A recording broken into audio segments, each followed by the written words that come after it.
I say that it's a musical for people who don't like musicals. Well, I love musicals.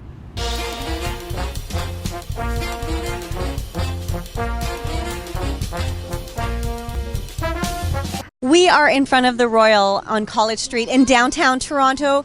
It's the second sold-out screening of a 3-night run here during TIFF 2019, and I'm standing with the man who made it all happen. Really, you're a one-man machine, Mr. Danny Schur. Welcome. Thank you. Pleasure.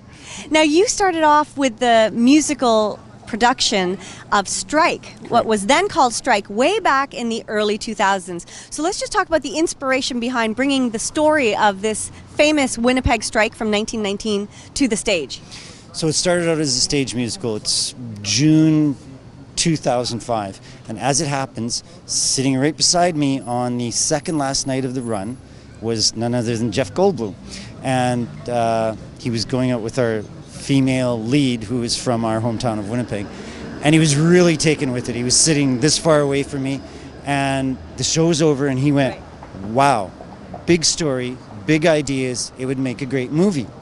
And I immediately started attempting to make it into a movie, and in my naivety thought it would take a year or so. Sure. And here we are 14 years later.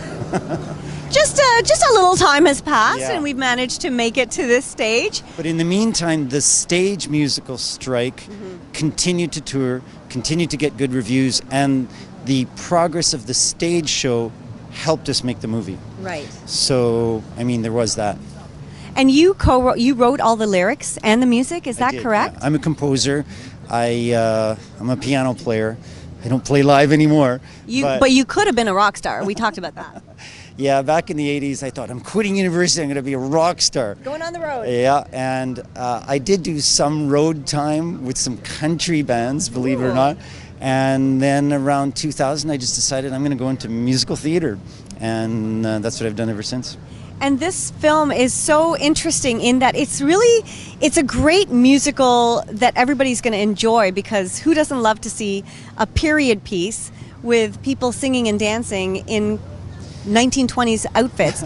But that's not the crux of the story. No. This is about a very important moment in Canadian history, Yeah. and something that is very relevant now. You wouldn't necessarily think that something we went through 100 years ago Yeah.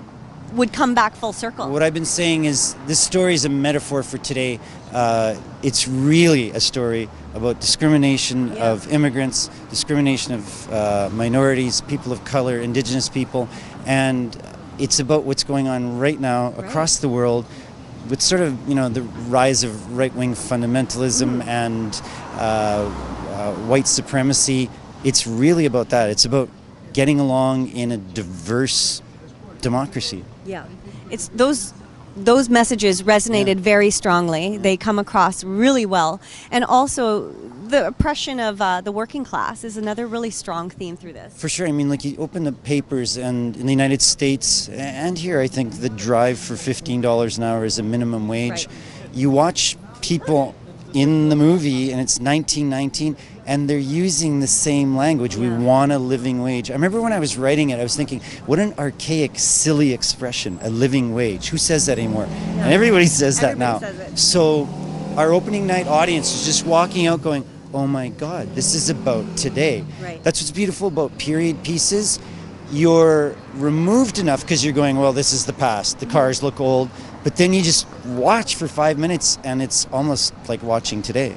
Well, it's the amazing thing about this story, but it's also the sad thing in a way about this story, is that we're still going through the same struggles. Yeah. What's really positive about the story is that the Romeo and Juliet, there's a Ukrainian Catholic guy and a Ukrainian Jewish woman who are, their families do not want them to be together, but love finds all. They don't stop. And that's what I think is really inspirational. It's kind of a movie for the would-be activist. Just, you got to keep going, and that's what they say in the United States with this particular administration. You just have to keep going, don't be crushed by it. There are some beautiful moments between those two, and the ending is quite heartbreaking, and it's based on real characters. It is. It's just a slight historical fiction. I took this real thing and this real thing and just mushed them together. But everything on screen, actually happened. The headlines that go across the screen, and you see them, and it's just horrifying what was being said about immigrants. But it's not as horrifying as a Muslim travel ban. Right. It's the stuff of right-wing populism, you know? You almost watch the movie and think, wow, we can, in a way, excuse them back then because they were ignorant. Yeah. But you think we've come such a long way, and then when you're watching it and it sounds too relevant. You know, they weren't ignorant. They were really smart. They knew exactly what they were doing. That is true. Yeah. It was politically motivated. Absolutely, yeah. So in that way, nothing's changed. That's kind of sad.